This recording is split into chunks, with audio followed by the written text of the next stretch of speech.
Welcome to episode 24, Tales from a Disappearing City. This episode, I've got my old mate, Jason Warlock. How you doing, mate? I'm all right. Thank you for getting me down. Yeah, known you for a little while. Do you remember when we first met? I'm not quite sure where we met. Back in the 90s somewhere, or like... Yeah, I think sort of mid to late 90s. I guess sort of London techno days.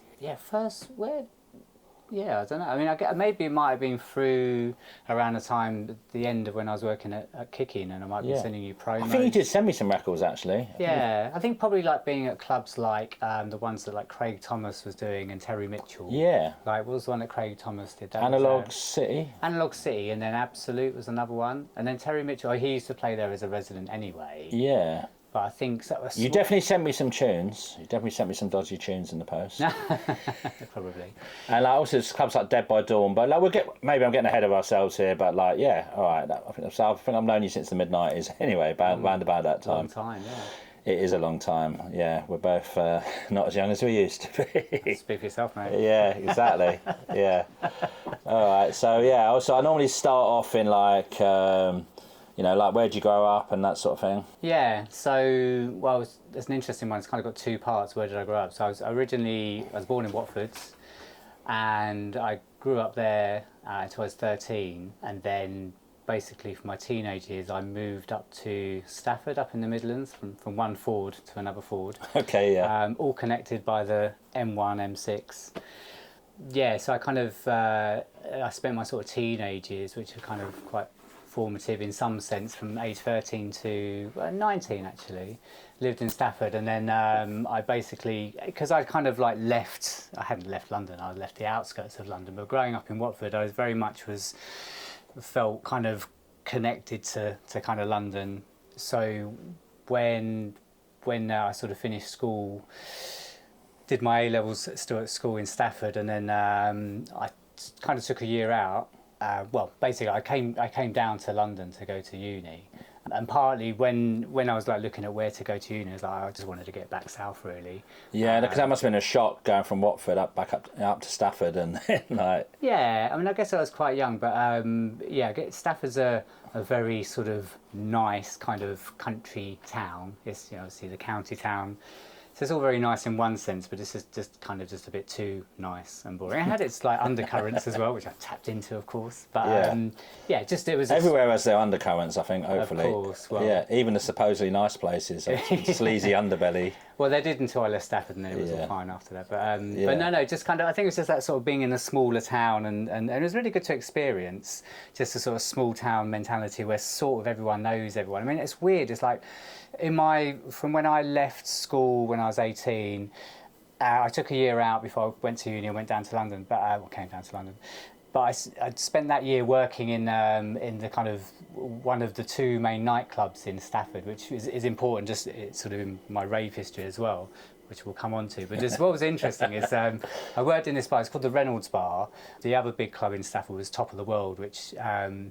That was called the Coliseum in my day when I was there, but in the 70s it had been called Top of the World, and it was almost like a secondary centre for like Northern Soul. Like, amazing! Obviously, had Wigan, the big obviously epicentre of Northern Soul, but there was kind of a sort of split. There was loads of people when I was growing up, people a decade or so older than me, like were just all Northern Soul heads. And it didn't really mean anything to me at the time, but like looking back, I'm like, oh right, that's the stuff they were banging on about. And I remember them talking about going to Wigan and. Well, Wigan, like obviously everyone mentions Wigan Casino, but Wigan wasn't just the only place, was it? There was loads of towns in the north of England, or that had these sort of mad sort of soul scenes. I mean, Blackpool, Manchester, and Stoke and stuff like that. So I guess Stafford was one of them as well. Yeah, well, so when I was working in this nightclub, some of the DJs there were the kind of traditional like DJ for the whole night, play all the different sort of types of music. A couple of them are kind of like were sort of grounded in like Northern Soul, had Northern Soul records, and even I was looking at a record collection for sale on Gumtree a few months ago, and it just caught my interest because it was this massive record collection in Stafford, and it was all like loads of Northern Soul. I actually phoned the guy up, and it's like I thought it was actually going to be someone I used to know. Small town Stafford, but it wasn't. But then I was like, and I was just some guy calling up from London. I was like, oh yeah, like I used to used to grow up. I used to go out in all these places. In I used to work in the Reynolds bar. And I mentioned that, and I mentioned a couple of DJs, and he knew them, and it's like, yeah, doing fine. They're still doing their thing. Yeah. But what was interesting, but there's that fact of like, I don't really ever have a reason to go back to Stafford anymore. My mum and my nan were living there until about 7 or 8 years ago. So I would pop up there, and I went to one school reunion, which was interesting. It's like another world, because it was another part of my life from so long ago. But whenever I've been up there, it's like I walk around town and I can sort of I can recognise their faces, because I worked in this nightclub, and sort of everyone who was in the town at the time would, be kind of passing through there. Well, that's the sort of place, you will see everyone of a certain age. You will know everyone. Yeah, I mean, it wasn't like I necessarily knew them, but I'd be walking around Stafford town, last time I did that, maybe 7, 8 years ago, and I'd be like, sort of recognise you. Obviously, they stayed in that place for one time, which seems quite mad. But then I've been in the same part of London myself now for 20 odd years, so it's not that strange. But just well, it's what people do, isn't it? Where you grow up, But it's fair enough. But I moved a little bit around as a kid as well, and when I was living in Abbey Wood, I couldn't wait to get out of there, because again, same thing. It was. I wanted to go into the big city, even though it was on the edge of London. It was on the edge of London. Yeah. No, I can totally relate to that. I mean, also, in some ways, I'm really envious of someone who's been sort of in one place and grown up there the whole time. But at the same time, I see that in people I do know, perhaps neighbours of where I live, and I'm like, but you haven't seen all these other places. You haven't seen Stafford. You just haven't seen other places. So I'm grateful. I've got to be honest, I've never been to Stafford, so obviously one day. You've probably been through it on the train. Yeah. Exactly. Well, it's right in the middle, isn't it? Yeah. Well, it's actually a really important. It's one of those big places when you go up north, when it's you can change for lots of trains there. Okay. So a bit like a rugby, or I'm talking in any language. Rugby, Crew, they're all big kind of places you can change to get another train. It's a bit early for the train spotting on the podcast. Yeah. Well, what's your favourite trade from Stafford? Yeah. The 4432 Midnight Express. Yeah. Comes here on a Sunday and a Wednesday. Do you not know about that one? No. Nor do I. I know. I've got it on white label. Yeah. Don't know that one. Yeah. All right. So you moved down to the big city. Yeah. So this was a key time. So I moved down. I literally came down to uni September '89. So I just came at the end of the first summer of love, and I mean my music journey with what I'm involved with up until now, didn't just start when I came to London. A couple of years before that, I was working in this nightclub. Yeah. So what were they playing in the nightclub then? So it wasn't Northern Soul. It was everything from pop music to soul to kind of. But the DJs would drop in the odd bit of kind of the current dance songs at a time, like House Nation or something like that. Or, what's the one, Rave, Jack the Groove, that kind of. The ones that had also made it into the charts at the time as well. Yeah, but do you know what? They're still pretty banging tunes, though, absolutely. Aren't they? They're still wicked tunes. Yeah. I mean, I normally do ask, and we didn't. Was there any records that you bought yourself before then? That because I always like to hear the embarrassing ones that people bought. It's whether people are honest or not. But do you remember funny records you actually bought? Yeah, it probably was. Because you're not allowed to say House Nation or Yeah. I mean, funny enough, I didn't buy that till a few years after the event. Actually, my copy of that. But I think when I moved to Stafford, I was 13, so just beginning to get into kind of. But prior to that, I'd been kind of as an 8, 9-year-old, I was just playing all my mum's records, which were kind of loads of Beatles, but then things like Jean-Michel Jarre. So kind of was she had a record player, so I was playing those, and then kind of just grew up kind of listening to the radio and taping stuff. Obviously, just kind of mainstream Radio 1 at this point. This actually would be in Stafford, but Watford. But when I went up to Stafford, just being a young beginning of a teenager, started getting into the music, and it was sort of obviously pop music related. But I think the first sort of 7 inches I was buying were sort of Heaven 17 and Depeche Mode. The first Heaven 17 one, it wasn't the best of their songs looking back, but it was Sunset Now. I don't know if I know that one actually. Yeah, it's for them. It's a few albums down. It's probably 83, 84. Whereas I think their better stuff when they kind of started wherever it was 81, 82. But Depeche Mode, what was that one? Was it Master and Servant? Something like that. Oh yeah, okay. And then sort of the classic thing probably when I was about 14, 15, you know, some of my friends I was with were kind of sort of like, I just got these scenes of being in the kind of car park, you know, after school, and it's like kind of getting dark in the winter, and sort of like a couple of people having like kind of tapes of electro. This is sort of, you know, I guess 84, 85, and kind of like, you know, sort of on the periphery of that. But then quickly, like, I kind of got to know, well, one of the friends I got to know quite well at school was this guy called Scott Sinfield. Shout out to Scott Sinfield, wherever you are. We've had a bit of chat on social media over years. That's cool. Well, yeah, hopefully Scott sees this then, yeah. He might do. I haven't spoken to him for a few years. But he, when I met him, he was like well into sort of the same year as me, but he was like well into his kind of like indie music, and like, all credit to him, he introduced me to, you know, things like Bauhaus, Joy Division, and going deeper than that, sort of like Dead Can Dance. You know, that kind of sort of indie stuff that had been going on a few years before. This is probably like 85, 86. And I was sort of beginning to learn to play a bit of guitar as well, so it all kind of tied into that. And even some of like the early stuff by the Cult as well, when they were like the Death Cult and the Southern Death Cult. Were you a goth at all, Jason? Apparently, yes. Yeah. I had like pointed winkle picker shoes. I've had a pair of crimpers. I was crimping up my hair. Were you? Yeah, kind of black studs, kind of, there's no photographic evidence. Oh, shut up. Because I was a goth, and I have got photos of that, but, you know...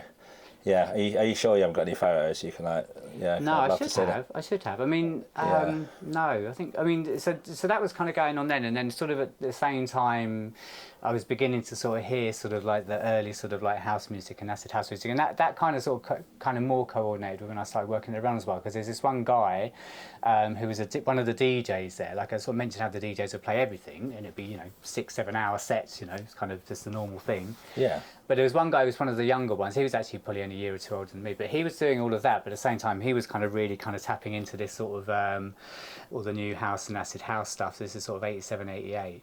So he would slip in a bit more of that than the other DJs, and it's really funny. There's the guy who managed the Reynolds bars. This guy called Dib. He was like Iranian.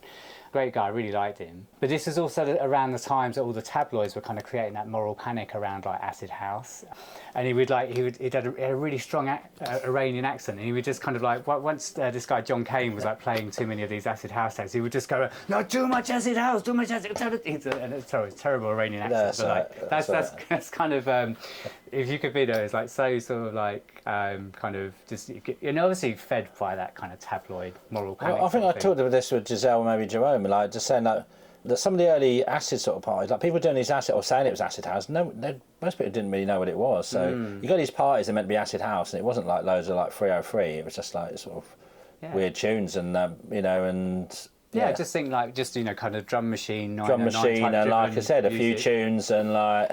Yeah, you know, almost people were like, yeah, we want to do these parties that have got a smiley face on, and because it's the big sort of thing, you know. But what was cool, like, so the Reynolds Bar was it was a really cool building. It was like a sort of, I don't know, 1930s kind of small warehouse building. It had like 3 floors, and the main floor was the Reynolds Bar, and it was a bit like a kind of styled, like a kind of 1930s wine bar. But then they had a bar downstairs which was called the Cellar Bar, and that very much was like. So this is still there, is it? Like. And the building is still there. I don't think the venue is there anymore. Yeah. I haven't been there for a long time. But the Cellar Bar was a bit more kind of, that would be a bit more like kind of a basement type disco sort of thing. But the club would stay open till like 1 or 2 in the morning. And then once everyone would go, there's a few times that like me and John Kane, he would just get back on the decks and start playing all the. I mean, I wasn't DJing at this point, but he was just start playing all these tunes without any kind of interference. It was a really small dance hall. We just put a strobe on, and it was just like we're just having our own rave. Like this is like 87, 88. I remember like maybe towards the end of that, like just putting Stack of Humanoid on and like just a strobe on it. And that was it. There's these TVs around, so I think he actually put the video on, or there was very kind of, you know, lots of pixelated kind of graphics, or there was some kind of video. Well, yeah, Stack of Humanoid is such a tune as well. It is. And I was talking to someone on Instagram, I think the other day, like Tony, who does way back when 88 on Instagram, and like that Stack of Humanoid, that's one of them tunes. Obviously, it was a massive hit.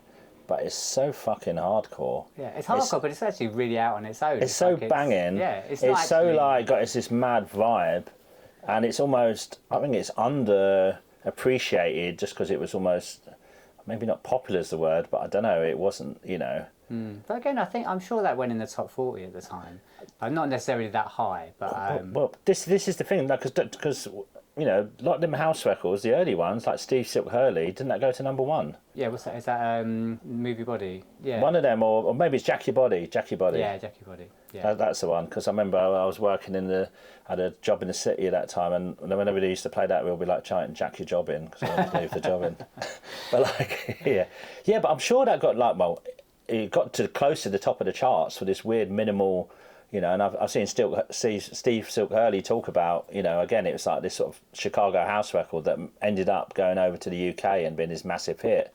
And I think that was one of the first little bits when suddenly they realised, shit, let's get over to the UK and make some money. And why are they listening to these weird records that we thought were just being played in a few, you know, dingy clubs in Chicago? No, definitely. I remember sort of like there was another club in Stafford called Annabelle's, which actually I think was also run by Dib, the Iranian guy. Actually, he was manager there. Actually, then he went to do the Reynolds bar. But I think when I was like 15, 16. Which would have been about 85, 86, like when those sort of first house records are getting in the charts. I remember sort of going. I was actually going in there when I should have been 18. I was like sort of 16. I was wearing proper kind of like Miami Vice, kind of sort of semi-smart, kind of like, you know, that kind of 80s kind of, you know. Right, you can't keep saying all this clothing and say you don't have a photo. I've probably got pictures of that. Actually, right, but, please sort me out some photos, Jason. Under lock and key. Yeah, all right, you know. This is the gold I want, yeah. But what was interesting, so it's quite a well-known fact that Alternate and also partly Bizarre Inc. sort of are from Stafford or have connections with Stafford. And the label that they both were releasing on, there's sort of some of Bizarre Inc. are also from Stoke as well. But with Alternate, when both them and Bizarre Inc., they released on a label called Blue Chip Recordings, which was from Stafford as well. I mean, I didn't, you know, this is really early on in my time, so I didn't know anything about them or who they were or who the people were running it. But what was interesting, when I was working at the Reynolds bar, the basement club underneath the cellar bar, one night Blue Chip Records did a kind of like a sort of a takeover or sort of a label launch party. And I remember they had like all the Blue Chip records in sort of record sleeves, like plastic record sleeves, sort of hanging up on the wall. And I mean, I was just only beginning to get to know about all this sort of house stuff at the time. And but I remember that going on. And I mean, I was just working that night. I think I was working as a bar manager upstairs, but I was kept going downstairs to check it out. I was like, oh, this is really cool music. And but I didn't even realise, I didn't know Alternate at the time. But like I'd mentioned this to Mark Archer later on down the line, and yeah, he was there, and he said he's got video footage of that whole event. Oh, incredible! So I must be on this video. Oh, amazing! I mean, not necessarily, but quite possibly. No, yeah, yeah. They just had loads of. I think he said he got quite a lot of footage. So has this seen the light of day, or is it just on some cassette somewhere? There was talk online of him finding it, but I don't think he's. I should tap him up about it actually. But it's interesting because so funnily enough, it's like we just missed each other. So you know, my history is not. I'm not a DJ from Stafford. I kind of very much came to London and started DJing, but the seeds were being sown in Stafford.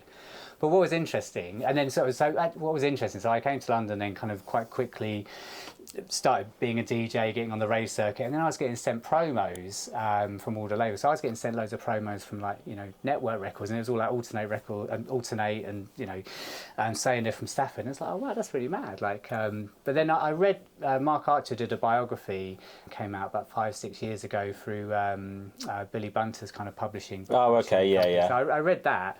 And it was really interesting. It was like reading a sort of partly reading a parallel sort of biography of myself, especially the early bit, like in Stafford. And even like reading Bunter's one as well. Like that was a similar sort of parallel from the early rave days, which I read that as well. They're both really good books actually. But I sort of like I kind of read the Mark Archer. It's really mad. It's like he was at a different school to me, just the other side of town, like you say 2-3 miles away. He was a year older. And he was sort of living just on the outskirts of Stafford. But just like it's really interesting reading that because it just had like we were both doing the same thing, similar thing, which, you know, at the time, you know, only so many people were involved in this kind of underground music. Yeah, no, it was a fairly small thing. Yeah, but other than that encounter when Blue Chip Records did an event in the cellar bar, I like had no kind of interaction with those guys. And then I sort of left Stafford like summer '89. And then I met Mark Archer in recent years and talked to him. So, you know, when I was reading the book, I was just mentioning him, and I don't think he was fully aware of like my history there, because it's not something I sort of bang on about. But I had to tell him, like, you know, all the things he was talking about, like places he went to and like bars he went to, music he was into, and it's like that's just such a mad like parallel. And I was just like, God, like if it had been like a, you know, if it had been like a year's difference, I'd been a year older or a bit more integrated into what was happening in Stafford. Like, you know, I was like, oh God, I sort of narrowly missed out on this, because all the studios, I think that the Bizarre Inc. and Alternate were sort of just around the corner, and you know, there was a lot of the other DJs that I knew who played at the Reynolds bar sort of knew the other member who's not part of Alternate anymore, Chris Pete. And there's a guy called Ray Crowther who was a sort of big Stafford DJ. He sort of kind of knew all that as well, but I just sort of narrowly missed out. But if I been a bit more, a year older and a bit more kind of doing stuff with music, who knows what could have happened. Wow. Could have been another member of Alternate. Oh, amazing. But no, you even know about you could have been wearing a mask and like gyrating on stage, like yeah. That was me. No. Yeah, that's true.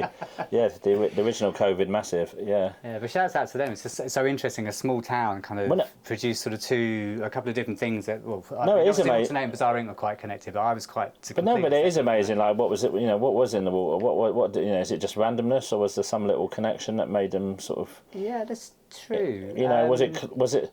You know, it wasn't maybe the club that you were working at, but was there other sort of nights that I reckon it goes back to the, like, obviously like Northern Soul like meant nothing to me at that time, but I just think the fact that little bit of history had gone on a bit in Stafford, it just meant that city, or that town I should say, had a bit of that sort of, you know, musical connection and focus in its, you know, in its blood, in its soil. So I didn't know that, but so, you know, just all the people I was talking about, they a bit more connected into that history, so perhaps that's why it sort of was carrying on. I mean, it's, you know, it's all connected, you know. Yeah, well, I don't know. I mean, have you read the Bleep book? You read the Bleep book? Yeah. Yeah, I mean, because obviously that, you know, everyone, a lot of people just going about Bleep with Sheffield and all that, but there's the whole bit about Bradford and all the other sort of cities around the north and all these little micro sort of scenes. Yeah, so, you know, even like Huddersfield was actually quite a key part of. Yeah, exactly, and like I said, from what I've never been to Stafford. From what you're saying, they're fairly small towns, so it's not like some mass. You know, I'm sure Huddersfield's the same thing, and I guess Bradford's the same thing in a way. But all it takes is a few people there, a couple of people with maybe like studios or basic studios, and start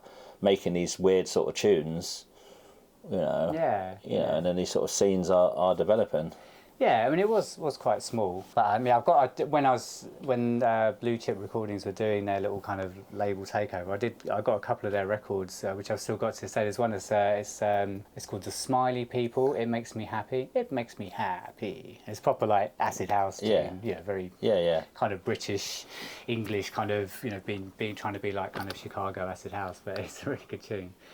So I came down to uni. I went to Queen Mary College, which is part of London University over in Mile End. So that kind of plonked me in East London. And my first sort of place I was in the halls of residence, which is up in South Woodford. And then literally in the halls I was in, two doors down was another guy who was into DJ. And interestingly, I mean, he was from, I think he was from like Reading. So he's proper, you know, southerner as such, but he was like into kind of like soul and northern soul. And he was like, I think I mentioned I was from Stafford. He's like, oh yeah, like, you know, I'm sure I remember him playing me some sort of old soul and northern soul, and I was just quite oblivious at the time. But he was also kind of tapping into the kind of, you know, the Summer of Love and the sort of, you know, the kind of house stuff that had been happening in London. So, and just very good. So at that point, I was just like, right, I want to start DJing. So literally, as I came to London, literally that first month, I just started buying records. There was a record shop on South Woodford High Street, which is where I bought my first sort of tunes. And also, I was quite organised when I came down to London. I was like, right, I want to do stuff. I want to make things happen. So one of the things I did, when I was at uni, I was like I started listening to pirate radio quite quickly, and it's like, I want to do this. So I just asked around uni, and I met someone who was like an electrical engineering student, and so I was talking to him, and I was like, you know, how does this all work? It's like, yeah, it's really easy. You can just buy like sort of like a kit from like, you know, RS Electronics or whatever it is, like an online kind of, you know, buy these kits and you make these things. He bought me a little transmitter. It's quite small by pirate radio standards, but like the actual circuit board was about like the size of that space. Wires coming from it, and then we just connected it up to a car battery, and I just ran this from my bedroom in the halls of residence, and there's loads of stories just around that actually. But we're in a tower block, and they've actually knocked it down now. Well, you can transmit, like, even if it's only just like 1,000 meters or something like that, isn't it? Like some of them have really like limited. Yeah, this is about 3 miles. And okay, well that's pretty long then. Yeah, that's the thing decent. is, like South Woodford was sort of up a bit on a hill. Oh yeah, so, right. And we were in a tower block as well. Actually, no, it wasn't a tower block. That's actually the low rise, but even so, it's still the top of the hill. You kind of go right past. It's sort of when you go around the North Circular between sort of Ilford and Walthamstow. It's sort of. it's sort of there. But yeah, we drove around and sort of drove around the area whilst it was broadcasting. And yeah, it sort of kind of, it was doing about 3 miles radius. And what was interesting, this is like the end of '89, we were broadcasting on 100 FM. Wow. Don't know if that means anything to you. So when Kiss FM became legal in... Well, yeah, I was going to say that's Kiss FM, yeah. That's Kiss FM, yeah. So when they became legal in, it must have been 1990 or 91. Well, yeah, because it was like Kiss 100. I think it was 1990 they became legal, because that was the frequency they took. It was 1990. Yeah. Yeah, it was 1990. Sort of like early spring, summer 1990. But I'd actually stopped doing it then because I just couldn't sustain it. But I was in the halls for like a year. So basically it was sort of just definitely every Thursday, Friday, Saturday evening. It was kind of like, you know, small bedroom, everyone coming in, a bit of a kind of session really, but just like, you know, just... So did you had decks set up, was it? Or like... Yeah, I had like... first decks were kind of appalling really. They were like one of them, literally the very first setup, I think one of them was just a hi-fi separate deck that had no pitch control, and then the other one was what was the really old, like, really crap decks that did have a pitch control. Yeah, I mean those are the... It wasn't a realistic one, but I had a realistic mixer. That was the well, first do you know mixer what? from Tandy. I've got one of them downstairs that I found at a boot fair like a few months ago. I've got that and a realistic mix and a realistic graphic equalizer. Yeah, I think that was the one I had actually. Is that kind of and when I got it, I felt like it's like, wow, I've arrived. I've got this mixer. I've got these channels that I can put one record in another. So well, there's some classic photos from the 80s. I think even some of the early hip hop DJs, they've got all this sort of, you know, that was a setup you had. Yeah, and with a crossfader, which is like a new thing. But then I quickly got some proper decks after that. But no, in terms of the broadcasting, it's quite funny. So I mean, it wasn't. There's a few of us who were playing kind of like the new dance music of the time. And this is sort of '89, so we were actually playing some of the sort of, you know, the tail end of the Balearic stuff and some of the sort of not Italo house, but yeah, I guess at the end of that sort of. Well, it was a very mixed up sort of. It was, and then just very quickly, it was like sort of like some of the very early kind of like Euro Belgium kind of Dutch stuff, and then very, you know.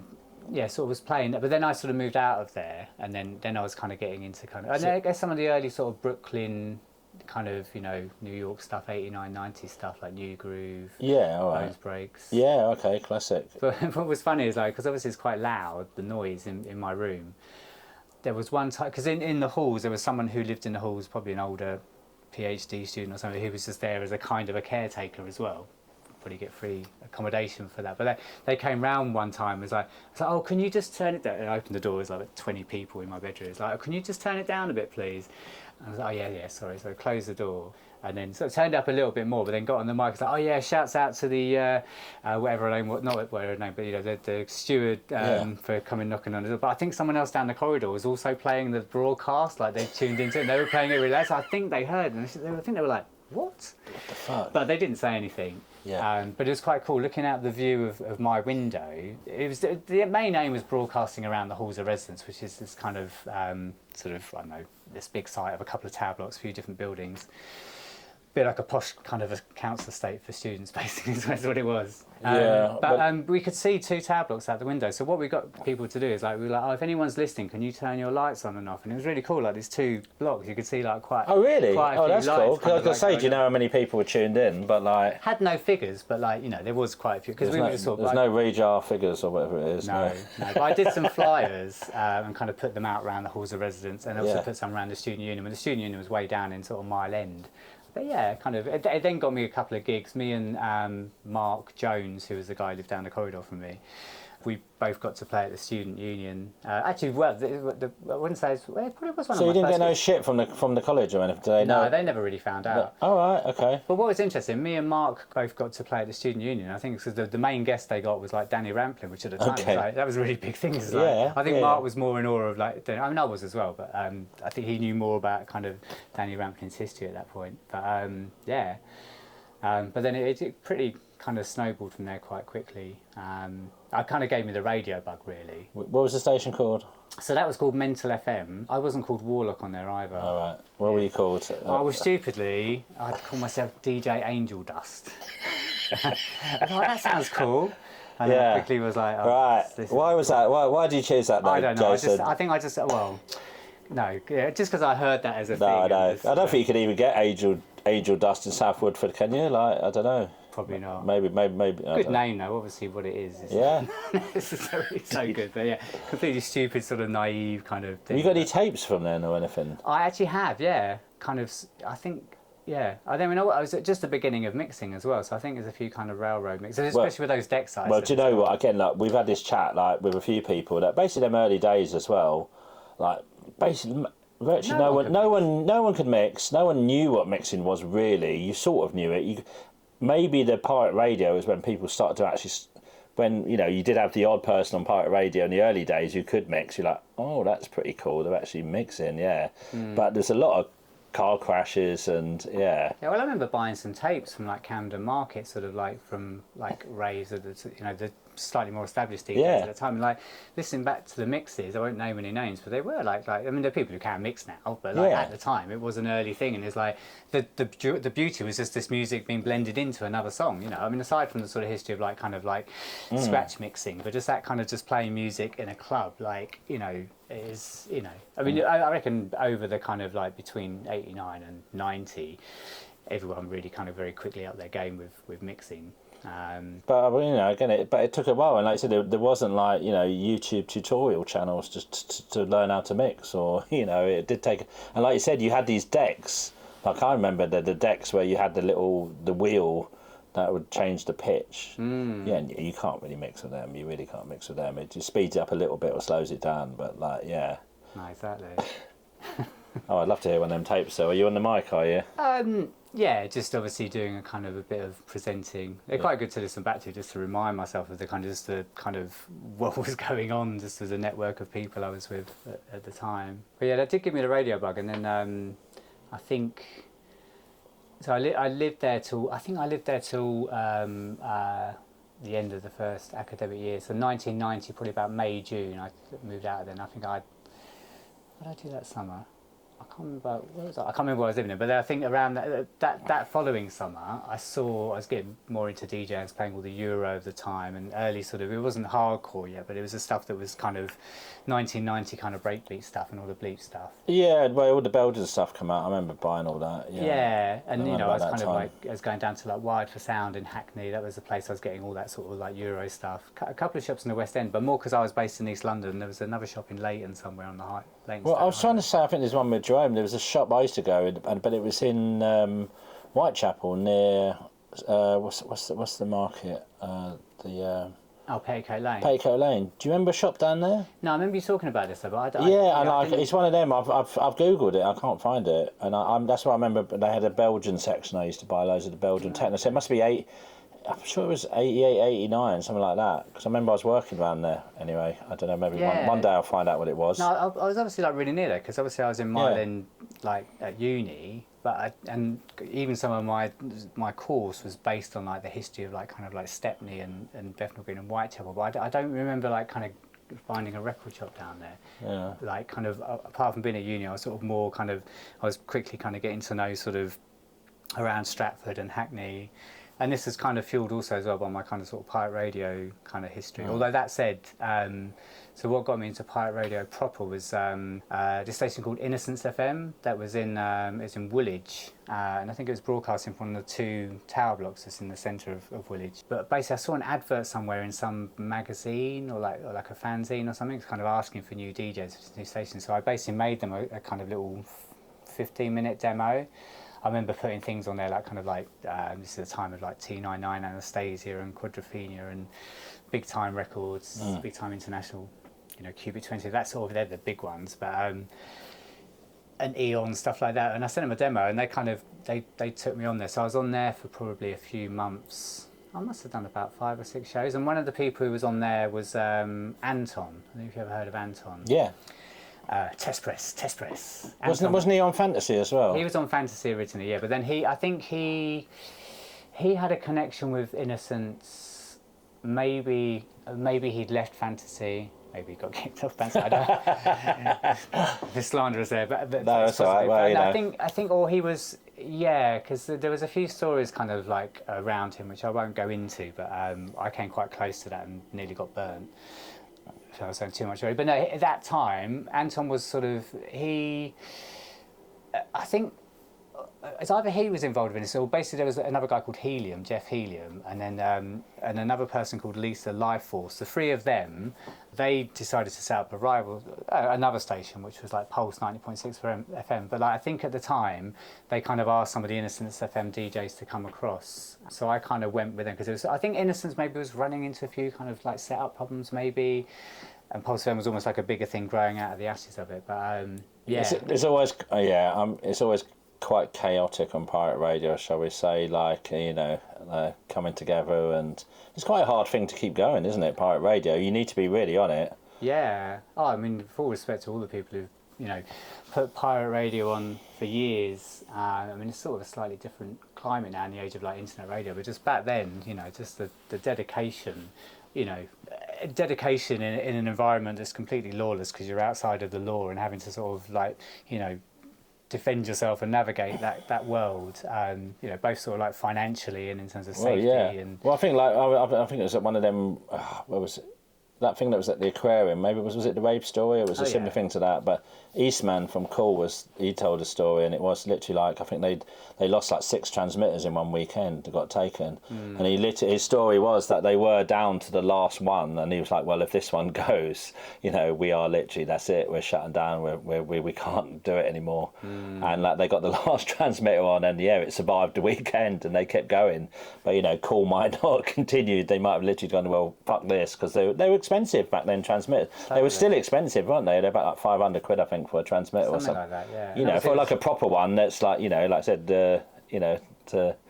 to blast it out all over London. And I think for any pirate radio station, it's like a two-pronged attack. You had like the law trying to come down on you. Yeah. And then also you just had kind of like other maybe rival stations. No, it wasn't just the DTI or the they might, Ofcom as it is now. Yeah. Exactly. And some of the stations might have had a bit of a firm around them. So if they kind of like you've got your transmitter somewhere and getting attention and people listening, like the other station would come along and like just kind of take your.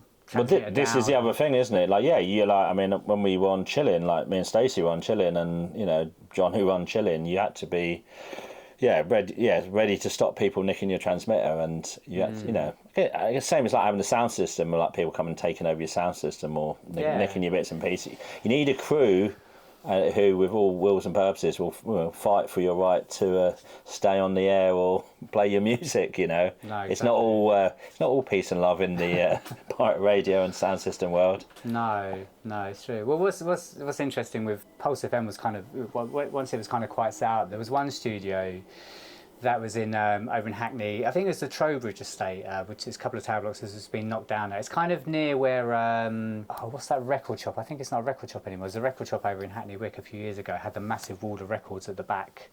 Vinyl Pimp. Oh yeah. Sort of near where that is. In fact, that kind of now quite trendy bit of, or the edge of Hackney Wick. But yeah, the studio we're in. So we're in one of those tower blocks. So you're pretty much on the top floor, on the 20th floor, and we were. The station was renting one room off of someone who had like a 3-bedroom flat. This guy lived by himself, a guy called Arthur, who was quite a hermit.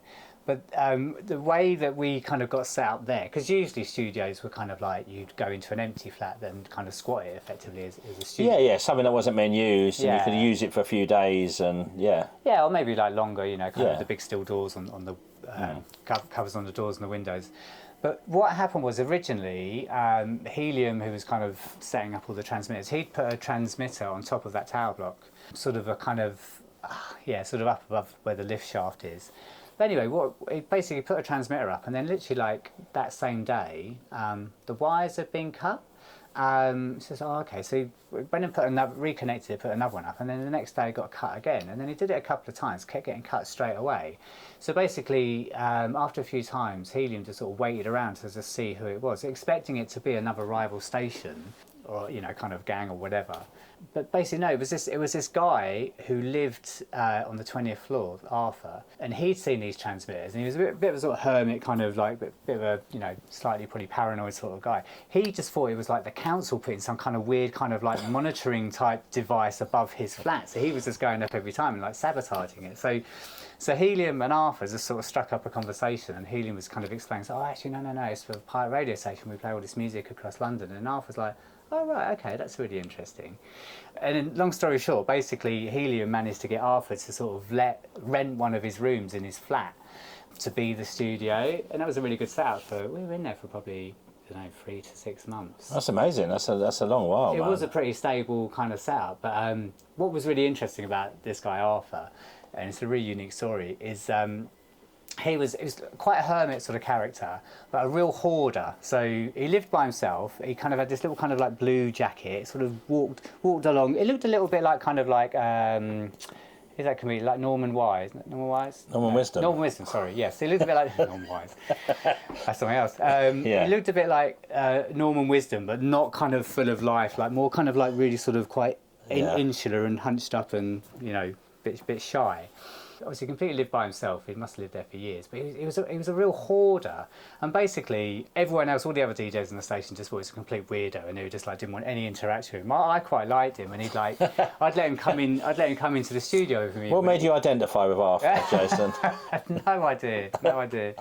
Yeah. I thought he was a bit weird, but I thought he's really Well, harmless. exactly, yeah. Well, talking about hoarders, yeah. I mean, look around my flat and yeah, all your records and stuff. No, yeah. exactly. But the hoarding was on another level completely. It's nothing to do like how we hoard or whatever. But I'd actually let him come into the studio when I was broadcasting because he's quite fascinated, but I had no idea what it was. He didn't know what a record was, didn't know what a turntable was, had no idea about this sort of music. So I sort of, I just explained it to him and so on. But then after getting to know him a little bit more, I don't know how, maybe he let me look around the rest of his flat, but basically his 2 other rooms, one room was completely full of cookers, like full. Like imagine a front room completely full of cookers. So what, was he a chef or something, or like just no? So that's one room, right? Yeah. And then the other room was completely full of doors upon doors, just leaned up against each other. Right. I was like, what is going on here? This is like bizarre. But basically, I never found out what the cookers were for. Right. But the doors, I think he would just see on the estate or just around about. If he just saw a door, he would just pick it up and bring it to his flat. I've never seen so many doors in one room. It's mental. Right. But basically, he was really into like lock picking. I think he just got really obsessed with like being able to pick locks, and so he'd get these doors that had the locks on, all different locks, and then just sort of analyse them. And he wasn't even wanting to kind of break into places. He just was like really. Yeah, I was going to say that because that does sound a bit dodgy, but like yeah. I think Helium might have used that to his advantage at some point for the station to kind of get into somewhere else, maybe somewhere where a mid-link transmitter was. I mean, Helium as well, I think, took a liking to him as well. But that was I never found out what the cookers were for. I can only imagine it's some similar line of investigation. But I did see him again, early 2000s, sort of. Oh, you saw him again? I saw him again. And what's really funny where I saw him is like, it's a Saturday morning. It's sort of like, where the 512 bar is in Hackney, that sort of little stretch going down towards Shoreditch on a Saturday, there's loads of market stalls there. I basically bumped into him and he was basically at a lock stall, a stall selling like loads of locks. Oh yeah, no, there is that really mad little, it's quite trashy little market. But it's just so funny, I literally bumped into him and I was like, how are you? You're right, yeah, I'm okay, still in the same place. So you was buying some locks or like? Yeah. All right, shouts to Arthur. Shouts to Arthur. I mean, just really interesting. Like, I'd love to know what's happened to him. I mean, Yeah, well, hopefully he's still going strong. Like, I don't know, he's probably old flats full of cookers now. I don't know. Like, yeah, who knows? But yeah, that was. Sounds a good place to do the radio, though. Like. Oh yeah, it was fine for me. Wasn't even able to go into a dodgy squat. But yeah. So that was in Hackney. But then I think things started getting a bit hot around in Hackney for pirate radio with the DTI. So we ended up actually having a studio out in Barking. Oh wow, that's quite a way out. Yeah, and I think as the DTI and the authorities are trying to crack down more and more on pirates, the pirates were getting more sophisticated. So rather just having one transmitter from where the studio is, because that's really vulnerable because they can just trace the transmitter. Yeah, I mean that's pretty you literally are just telling them where you are. Yeah, I mean the very early days of pirate radio it would be like that. But then what then happened is you'd end up having like a series of transmitters. So you'd have like the studio, and then it would send like a sort of what's called a microwave beam to a sort of midpoint, like another transmitter, and then that would send another microwave, then that would be on another tower block somewhere else, and then there'd be another beam from that going to where the actual transmitter was much further away. So I think the way it was, we were in Barking, there was a line of sight going from Barking to, I think, what's the I always get the name. Is it the Trowbridge Estate, or is that the one in?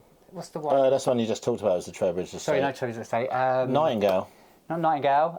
It's the one that looks it's exactly the same design as the one in Ladbroke Grove. Not the Trellick Towers in Ladbroke Grove. Yeah, but it's the other Goldfinger building that's in Bromley by Bow. The name just flew through my head. Yeah, that one, not Trellick Tower. It's yeah. But anyway, so the microwave broadcast or link was going from Barking to that tower in Bow, Kent, and then it was going from there to an actual transmitter in Hackney, Hompton somewhere. That might have been. Well, that's quite a far little link then. Yeah, but that said, I didn't realise they did it that far. I thought they were a bit closer than that. I think they can be closer. I guess if you've got a clear sight, then that's the main point, isn't it? If you've got a clear sight. If you're high up enough, you can kind of do it. Yeah. All right. But yeah, all that said, I actually got caught by the DTI in the Barking studio. It was a tower block. Well, it wasn't actually a tower block. It was more like one of those really long tower blocks like you get on the Haygate estate or the Aylesbury estate.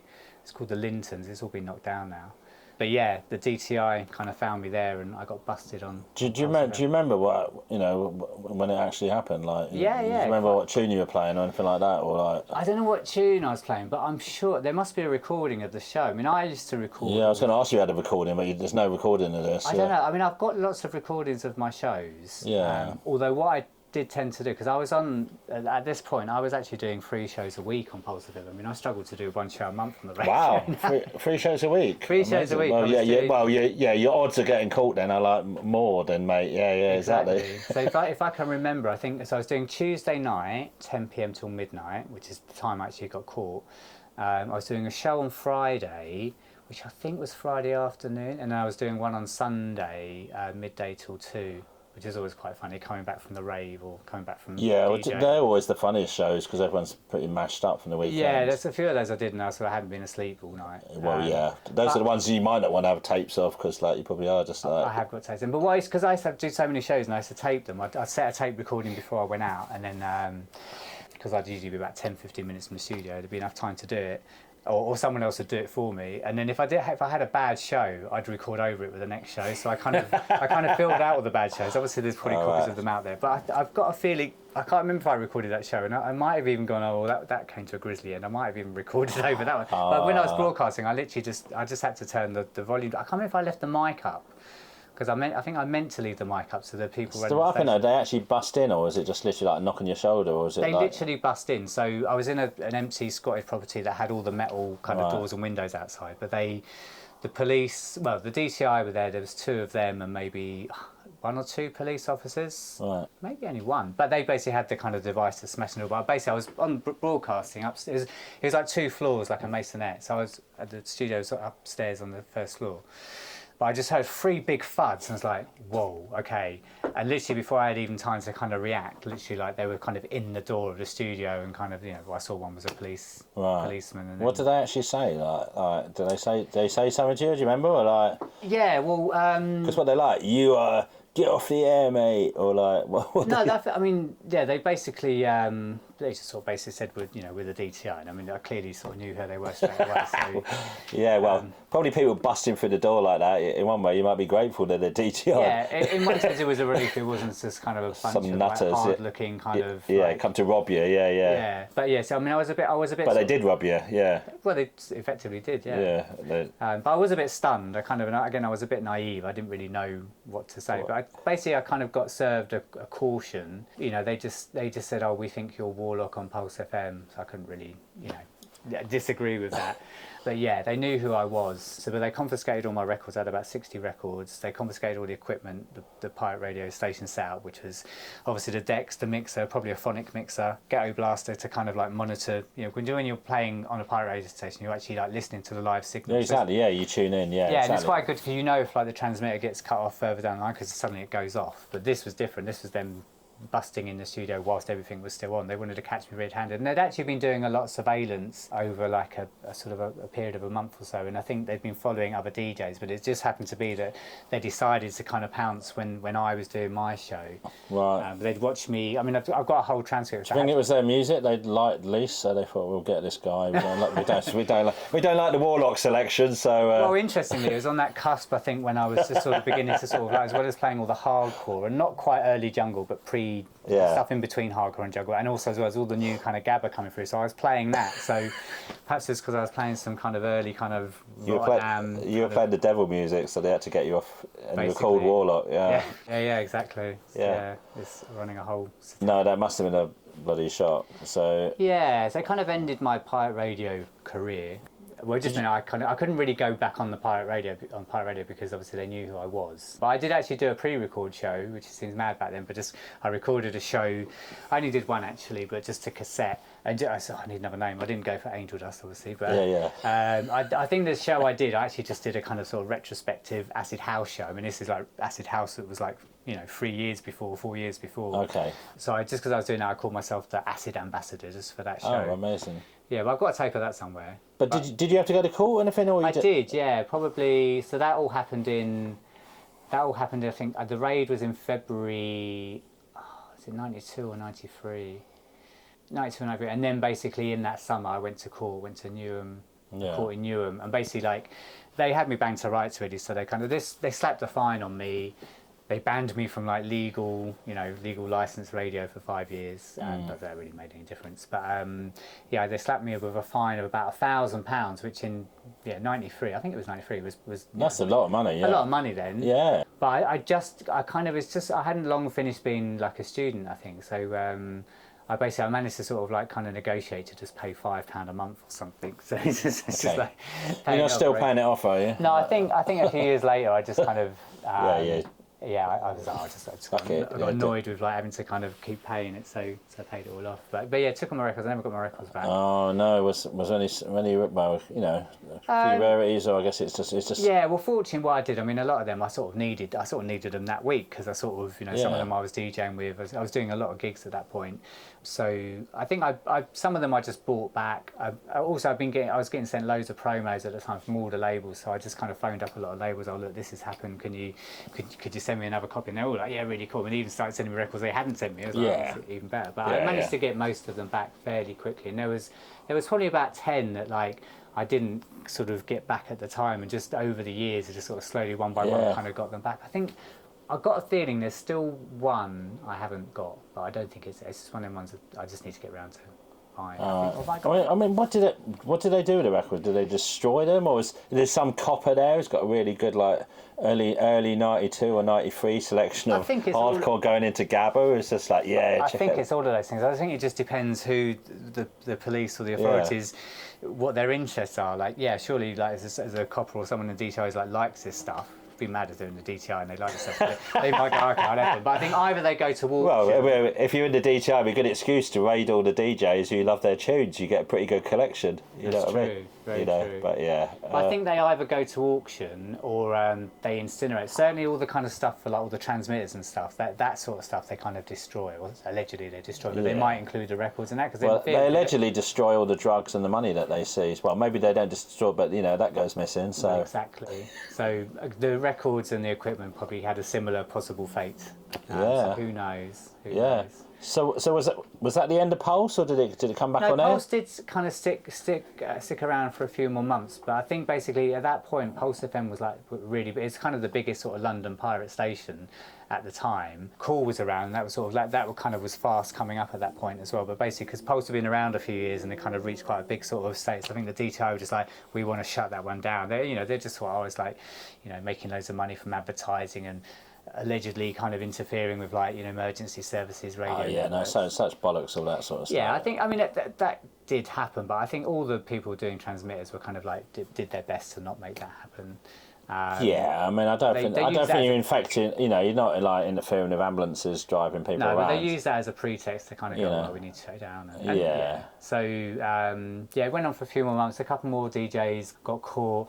There's also as well, I don't know if this is true or not, but I sort of heard a rumour. There were some other DJs on the station. Again, I won't name names, but I think they had a disagreement with the management of the station, and basically kind of like grassed up the studio. So, and that could have actually been how I got caught as well. But do you know what? That makes more sense in a way, just because... I mean, that was an example. Them little things, like we said, that certain stations were battling against each other, they'd steal transmitters, because in one way it's like I said, it was quite a cutthroat business, and obviously if you've got two rival stations and one goes down, you've just got all the people listening to you, you know. Yeah. You know, that they almost is a bit like a drug dealer cutting out the competition, and you got a better market for your stuff. Yeah. No, not saying that did happen, but yeah.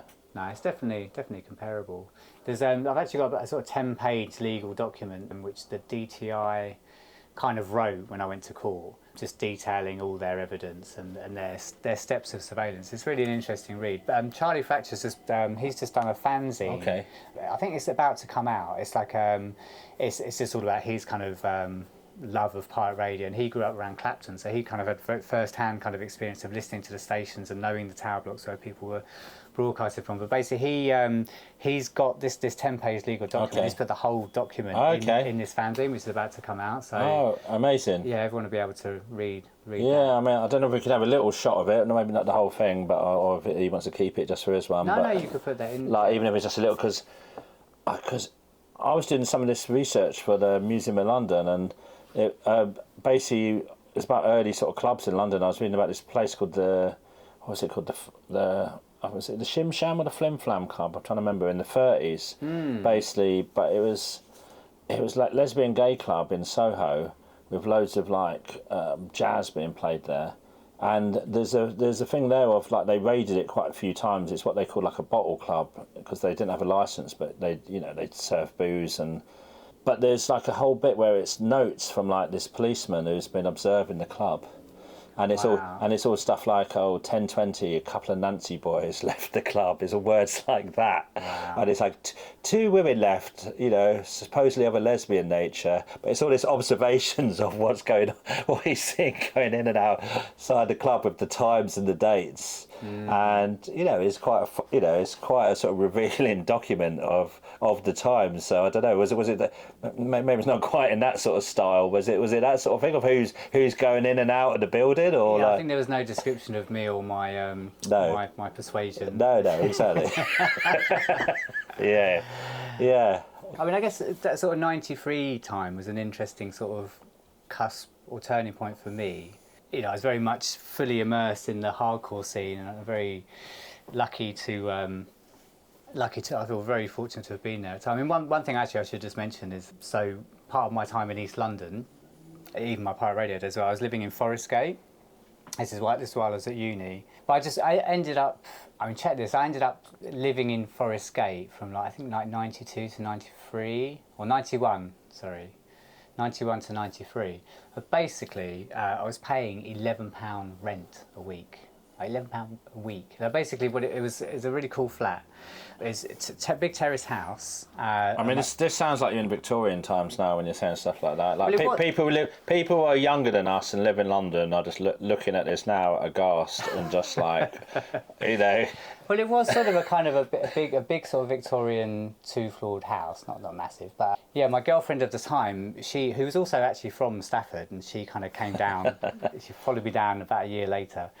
She basically found, I don't know how she found it, probably in Loot or the equivalent. I think Loot was around then, wasn't it? But Loot. Yeah, that's another blast from the past. Totally. Yeah. I've got a photo. I found a photo. I think of me in the early 90s reading a copy of Loot, and I only saw it the other day, and I was like, oh my god, Loot. Yeah. So anyone who's kind of younger will have no idea what it is, but that's basically a kind of newspaper version of Gumtree. Yeah.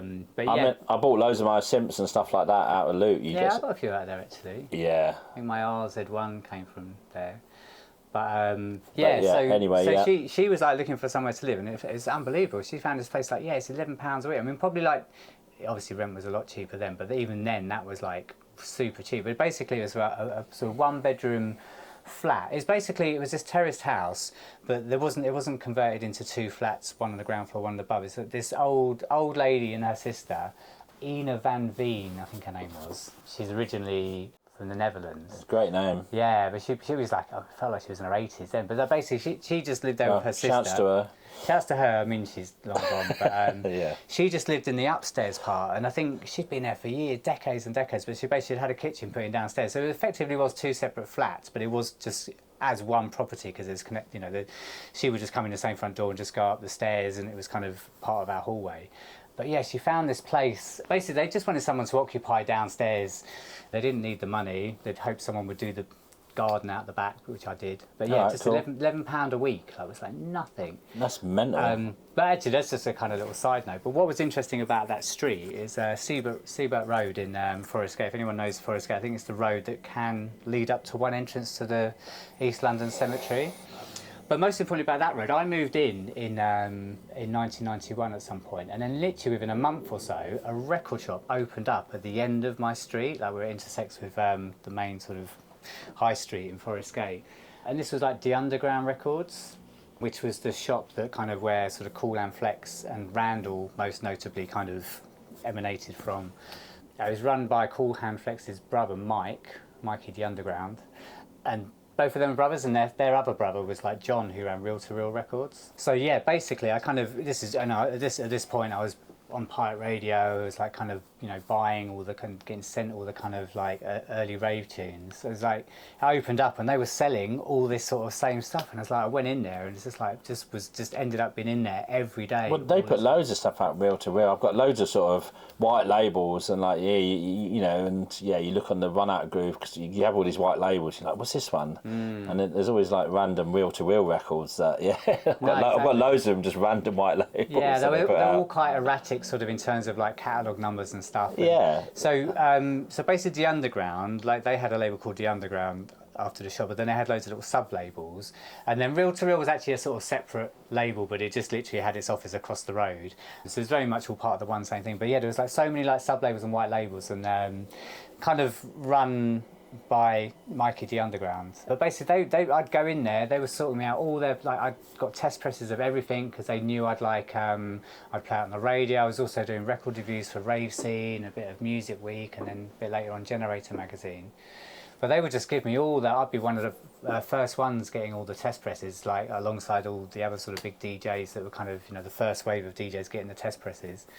And on top of that, Mikey was a real people person. Like loads of people just come in with a box of like white labels or releases like to sort of sell to the shop, and he basically every time anyone came in, he would say like, "Oh yeah, save one of those for Warlock. He'll play it on the radio or do a review." And like properly like sort of amazing. Yeah. Amazing, so yeah. that record shop is like respects to all these people on on my journey. You don't do these things by yourself. So it's kind of just. I think I was even with you in Forest Gate, and you showed me where it was because obviously it's long gone now. When they did Rendezvous Projects, did a kind of. Yeah, but I think it was before that. Was it with you, or maybe it was with our friend Pete, who lives around there. Still lives around there. Yeah, maybe actually. Yeah, I think I did. Yeah, when we were at Pete's. Yeah. Yeah, we sort of put it out, and it just looks like a. It looks like nothing. It was just like some suburban sort of house, really, or maybe suburban's not the word in Forest Gate, but it doesn't it's definitely changed since then. I mean, Forest Gate now, this is pretty awful, really. But like a few years ago, someone was telling me that people, like estate agents in Hackney, were kind of advertising properties in Forest Gate.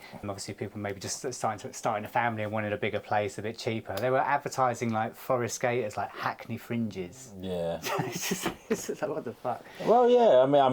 I said it was 100% different than when you were there in the early 90s or mid 90s or early to mid 90s. It was always fine when I was there. There definitely was a bit of an edge, but Well, again, like all in places, just like working class community. To be honest, it's like but it wasn't trendy in any way, I guess. No.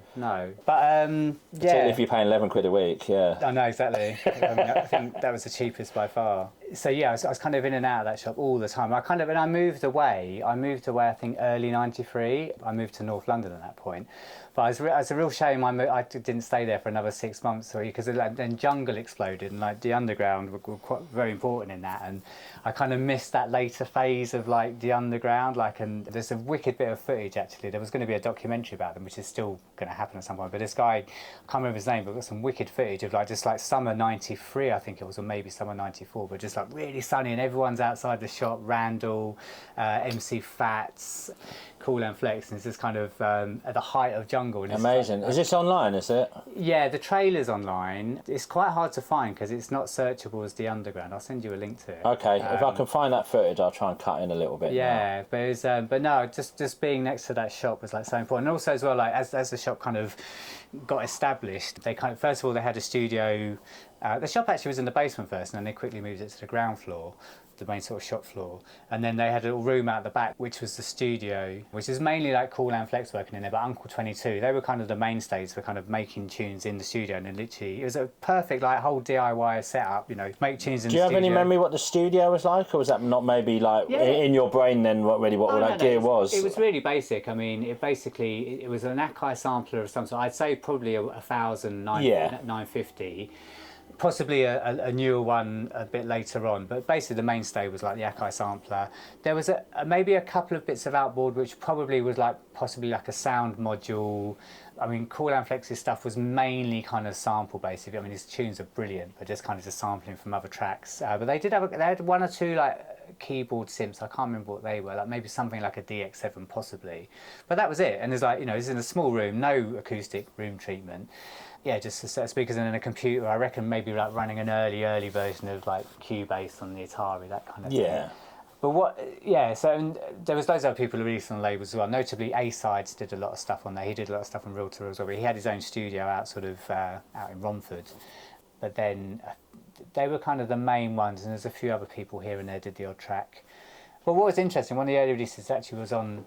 Oh no, actually it wasn't on Real to Real, it was on IE Records, which IE Records is a sub-label of The Underground, not Real to Real.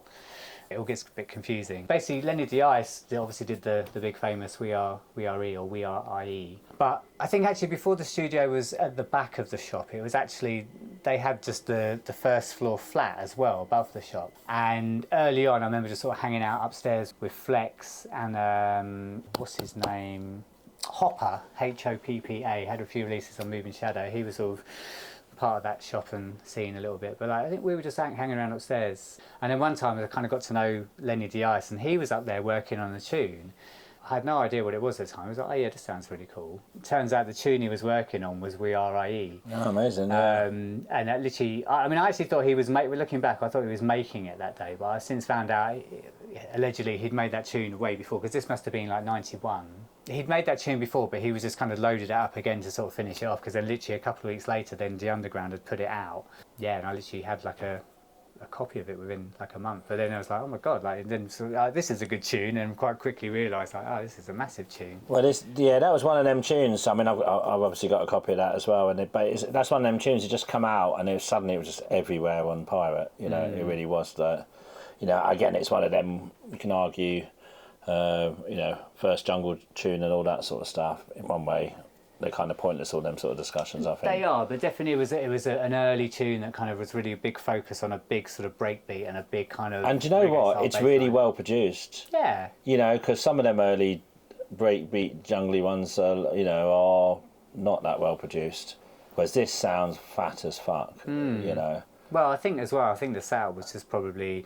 I can remember, I can see like Lenny was on one of the keyboards, there was a sampler, I can't remember what sampler it was, I can only imagine it might have been the Akai from downstairs, but now I almost think it might have been another sampler, maybe like an E. You didn't say to him, Lenny, maybe you should just bung a breakbeat on that, mate. I did, yeah, come on about that. It sounds alright, mate, but I think you put a breakbeat on it and speed it up a bit, it'll just sound better, you know. There you go. Yeah, no, that wasn't. But I have got a few of the Real to Real records, and some of them, to be honest, aren't the best pressings. But that one sounds fat, you know, because some of them white labels, again, like we were saying about the mixing, like the DJ mixing, like people learn to mix. A lot of them early records, and the records that I still love, are mixed appallingly, or they're, you know, just because again, when people are just learning stuff, and but you know, again, that DIY, again, to me, that's almost the punk thing of it. Just put these fucking tunes out, and I've said before that some of the tunes, I was always like, maybe my mixing wasn't the greatest back then, but there's certain tunes that, I was mixing and I could never mix, and then years later I did actually realise it wasn't just me. It was impossible to mix that tune with that break going out all the time. Yeah, I mean, I've never really it's weird. I know this is a thing, and I'll listen to some of those old hardcore tunes, and the breaks are really out. But I never found it a problem, not because I'm some amazing mixer, but just like, I don't know, you just accepted that's how it is, and you got to know when the breaks are out. Yeah. And maybe once in a while you're in a mix, like, oh, that's a bit weird, and you just kind of adjust it. But yeah, I mean, even now when I sort of play some of the old school, it's kind of, I don't know, somehow even when they're out of time, they've still got some kind of correct out of timeness. Yeah, well, no, it gives it a groove, like particularly with breaks, I think. Particularly with breaks, it can give it a sort of sort of groove. Yeah, I mean, I quite like that sound. Like, even like hearing like, I was listening to some Addis Posse stuff recently, and it's like, you know, that's kind of some of that's actually sort of like kind of drum machines, 808 kind of based stuff. It's like I feel like even some of the drum machines and the sampler like sound out of time, but that's like part of its actual quality. Well, they probably were, because the sync wasn't brilliant on a lot of them things. Yeah, exactly. You know, and sometimes the sync stuff literally meant you'd have to have, you know, people pushing buttons at the same time, and that's always a bit sketchy if like two machines, even if they're running at the same BPM, or like one of them, you know, someone pushes it a fraction later and their clock is slightly different than the other one. So, but no, yes, good times, those out of time breakbeats, I think. Yeah, well, obviously R.I.P. Randall lately. I mean, he's definitely a sad loss, Randall. I used to love seeing Randall down at AWOL and down at Laserdrum and places like that. Yeah, no, he was, you know, like lots of people say, the DJ's DJ. He was really, I saw a really cool post actually by DJ Kane. It made me laugh actually. It's kind of, you know, Randall had like I think, you know, people would like be leaning over like to cover up some of his records, like because, you know, had some new dub and obviously want to have an exclusive. I could totally resonate with that. Yeah. And he just kind of renamed things like, you know, kind of like, you know, not for you, nosy cunt, or something like that. Like kind of, you know, so people look at it, what's that? Oh right, okay. Yeah, DJ Kane, I think he put up either a post or a picture or something like that. But I thought, yeah, so just right way to go. But yeah, he always had really good tunes. Always knew how to ride the mix. Yeah. But that was really cool in the Underground actually. So it was a record shop, but it was almost like being in a kind of a mini club, because you wouldn't go there and kind of like expect the person behind the counter to pull off some tunes. Here, mate, you go, mate, go and listen to those over on that deck. It wasn't. I don't think there really was a listening deck. It's just like, so whoever's behind the decks would just be in the mix the whole time and just pulling off the new records off the shelf, and you would sort of go, okay, can I have one of those? Like, loads of times I'd just be in there, and just Randall would just be in there with like in the mix, his headphones kind of sort of on this part of his head, sort of like the way he always used to sort of have. And he was a great character. Yeah, I mean, it's a good way to buy records like that. You're actually hearing someone mix them, and like, you know, and one way it's a good way of selling them, I think. It must be, you know. Yeah. I remember being in stores like that, and like, you know, exactly, they'd just be like playing tunes, and you just shouting out when you wanted one. Yeah. I mean, in some ways, you could probably make some average tunes sound good if you kind of mix them in right and kind of drop them at the right. Well, there is that thing. I mean, like anything in them, you'd always come home and there might be the odd one. You think, oh shit, why did I buy this? When you sort of listen to it a bit closer, you know. But yeah, I don't really know much about Lenny D-Ice though. So what? He was from that area, or what? Or what was it? I think he still lives over there. I think he's more like Leighton based. Yeah.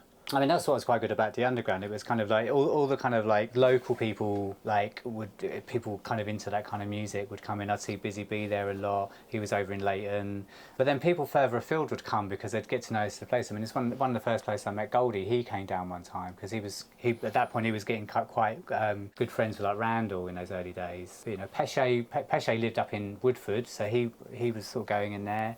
And loads of people would come in from sort of like Southend, or kind of loads of the Essex DJs. Yeah, I guess you're on that side, aren't you? Yeah, you are that side of all the Essex boys. Yeah, even like places like Romford is like really, boys and girls was there all the time, and he was sort of more kind of he ended up sort of he was quite connected to like suburban bass and boogie time, so like some of those guys would come down, and often like Cool and Flex ended up doing lots of stuff on suburban bass or some stuff on there. So there was a really nice, good sort of like interchange. I mean, I kind of got loads out of that shop, really. I didn't really need to go any further. I mean, I would sometimes go out to Boogie Times in Romford or Hackney, Wide for Sounds, occasionally down the West End, like Red Records. But like, loads of the records I've got now have come through from that shop. You know, whether it's them getting me the white labels. Well, if they're connected in, and like, then you probably don't need to go to many other places. Yeah, I mean, they didn't have everything, but they certainly had a lot of sort of very kind of lesser known stuff, because people would be coming in doing their more DIY distribution. In fact, also as well, what I was also getting at the time was like Raymond, who's one of the guys from Production House. In fact, actually, he's the MC now with, he was actually with House Crew. So he, at the time, he was like their kind of sort of distribution. Basically, he would just drive around all the record shops around London and probably the rest of the country in a van. But I got to know him, and like basically he would just basically give me all the test presses of all the Production House stuff, like months before it came out. I had a copy of like Terminator, Roughage Crew on test press, which Goldie gave me in the Underground like months before it came out, and there was hardly anyone had that. I mean, I was like, when I was on Pulse FM, I think it was like me, Nicky Black Market, Nick Powell, the only ones who had it for about 2 months. So everyone was just messaging in, paging in, going, "Can you play Terminator? Play Terminator?" So I had to literally. Stacey like had a cassette of Roughage Crew from Linford. You know, our mate Linford, like Linford, who did Roughage Crew with Goldie. He grew up in Abbey Wood, so I remember she had this cassette way before. It was the one with, what is it? Crisp Biscuit? No, it's the one after that. It's the 4-track one. It's the one that's got Dark Rider. Dark Rider, which is classic sort of tune, yeah. But yeah, I remember she had that on the cassette before it came out. Wow. Which is... Yeah, no, I mean, yeah, Linford responsible for a lot of that early... DJ Freebase, as he was known in there. Yeah. No, obviously, over the years, Goldie's worked with a lot of different engineers. I mean, everyone from all the big people. He's worked with Photech, Rob Playford, Dillinger, I think. They've all had a spell of being, you know, Goldie's engineer in those earlier days. But, yeah, DJ Freebase, you know, did some... You know, responsible for some of the really early. I love that EP. I think the 4 tunes and that are amazing on that EP. Yeah, the Crisp Biscuit one is amazing, but I really love that EP. Yeah, it's solid, isn't it? Yeah. I mean, that is ahead of the game. Yeah. Yeah, I kind of often I had a spell of like doing these annual lectures on like the history of like sort of acid house, rave, and jungle. And talking a bit about the sort of social, political background of it, but I often play that EP. Oh, really? Just to kind of sort of show all the influences in there, because you know you've got sort of hip hop breaks, reggae bass lines, mad Euro synth noises, you know, sort of funk sample. You know, it's just yeah, exactly. But it isn't. It's kind of not. It's not those parts. It's a hardcore tune, but it's very much made of all those other things. No, but like you said, there's some like early electro tunes on that EP. Yeah, exactly. Yeah, you know, sped up electro. Yeah, exactly. I mean, again, there's the hip hop cut up sort of culture with a sampler, but like with break beats, and you know, I mean, again, that's a whole other lecture you could do. No, exactly. And I think what's fascinating about hardcore, and like it was very much inspired by, you know, 80s hip hop and the way 80s hip hop was made, particularly like as things kind of went on towards the end of the 80s, and it was all like kind of like sampling loops, and obviously a lot of people here were very much inspired by that, and you know, and originally were kind of also doing a version of sort of like hip hop, but I think it really came into its own sort of like 91 to 93 when people like, right, obviously just sped things up. But just then it was this whole other thing that wasn't like, you know, you can draw the comparison, or you can draw the lines between American hip hop and hardcore, but they're two completely different things. You know, the hardcore thing was very much a sort of a UK thing, but inspired completely in the, you know, it's like someone's kind of, you know, the approach was there, but then the actual end result. Yeah, I mean, I've just done a video which, well, it'll be out by the time this one goes out, about Fordham Park and the New Cross and the Deptford Urban Free Festivals. But anyway, I just dropped just a little bit in about Blade. You know, Blade, like the New Cross rapper. And because it's Fordham Park, there's like 3 of these EPs. They're all shot on the edge of Fordham Park. Just the one of the covers is all his crew on Clifton Rise, all standing looking moody on Clifton Rise, and there's one by the tunnel going to New Cross. Okay. You know, but like again, his stuff in the late 80s was all that sort of sped up sort of breaks with him rapping quite hardcore over it, and then with like Gunshot and Hijack and all them, they're all the sort of proto, you know. And again, like people used to take the, well, not take the, you know, some of them were a bit dismissive, shall we say. The ones who were more into the US rap were a bit like, oh, it's just too fast, and these breaks were sped up and it was a bit raw. But loads of them sort of crews, and I saw an interview with Blade where he was talking about some of them people going into the rave stuff, you know what I mean? Some of his mates were the hardcore hip hop, and then suddenly more got into the rave, so, you know, and obviously Criminal Minds and all that sort of stuff. So definitely that sort of weird, rough, early hip hop sort of thing, mentality went into all them early sped up, you know, hardcore proto jungle records for sure. Yeah, it's part of the continuum, isn't it? It's like that had to happen for the next bit to happen. Yeah. Yeah, and virtually anyone I know of a certain age talks about electro, as in street sounds electro and all that. If they're about in the early 80s, you were listening to that sort of stuff, you know. Yeah. Even people like Ortega and stuff like that, I've heard them, you know, wax lyrical over, you know, over 80s electro. Yeah, so important.